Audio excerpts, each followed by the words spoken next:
এটা দুঃখ রে ভাই, চরিত্র কই গেল আমাদের? এই চরিত্র ওই ডক্টর কামালের সংবিধান দিয়ে হবে না, ওই চরিত্র ডক্টর কামালের সংবিধান দিয়ে হবে না, ওই চরিত্র হাসিনার সংবিধান দিয়ে হবে না, খালেদার সংবিধান দিয়ে হবে না, শেখ মুজিবের সংবিধান দিয়ে হবে না। এই চরিত্র হতে হবে কোরআনের সংবিধান। এই চরিত্র কেমন পারে? কোরআনের সংবিধানে চরিত্র করতে পারে। কথা বলে ঠিক কিনা? এর জন্য আগামী দিনের মৌলবীরা আর সুসা করিয়েন না, সবাই এক হয়ে যান। আমি চরমনাই বলেন, সরপুরপুরা বলেন, সরসিনা বলেন, তারপর জামাতি ইসলাম বলেন, হেফাজতে ইসলাম বলেন, আরো খেলাফত মজলিস যত দল আছো, দ্বিধাদ্বন্দ্ব ভুলে গিয়ে খানকার মায়া বাদ দিয়ে, নিজের পকেটে টাকা ঢুকার মায়া বাদ দিয়ে দিন কায়েমের জন্য সুযোগ যখন পেয়েছি, এক হয়ে যাও।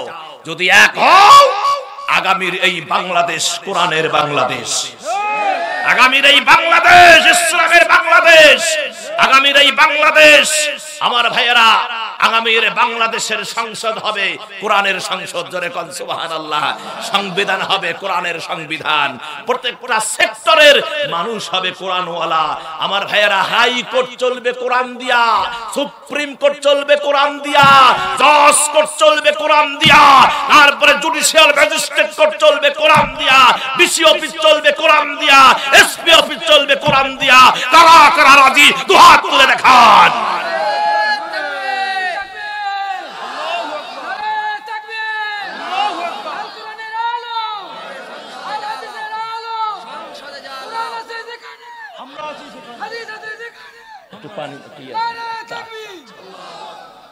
সম্মানিত মুসলমান ভাইয়েরা, এ চাচা কি আপনারা কি ওই দলে নাকি?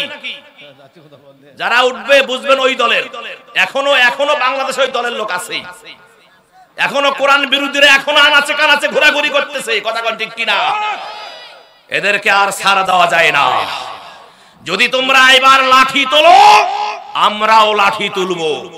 তোমরা যদি তরবারি তোলো, আমরাও তরবারি তুলবো। তোমরা যদি ঘুষি মারো, আমরাও ঘুষি মারবো, আর তোমাদেরকে ছাড় দিব না। কথা বলেন, কথা বলেন। এই রক্ত কি ঠান্ডা হয়ে গেছে গাইবান্ধার মুসলমান? রক্ত সব সময় গরম রাখতে হবে বাতিলের মোকাবেলার জন্য।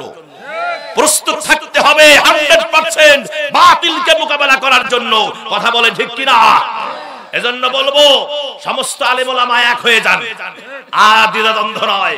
সমস্ত বক্তারা এক হয়ে যান। দুঃখ লাগে এক বক্তা আর এক বক্তাকে দেখতে পারে না, এটাই হলো দুঃখ। গতকালকে দেখেন আপনাদের বগুড়ায় মাহফিল করে যখন রংপুরে ঢুকলাম, রংপুরে যে ওই টার্মিনাল মোড়, এটা ওভারব্রিজ দেখেন না আপনারা? ওভারব্রিজের নিচে দেখলাম আমি ঢোকার আগে আরেক হুজুর ঢুকছে, গাড়ি নিয়ে নামলো। তারপরে আমার পরে আরেকজন হুজুর ঢুকলো। মানে বক্তার মেলা, যারা আসতেছে একটা মশান কি মনে হয় একেবারে হাদিস কোরআনের একেবারে মনে হয় ভিতরে মানে ভাষা একবারে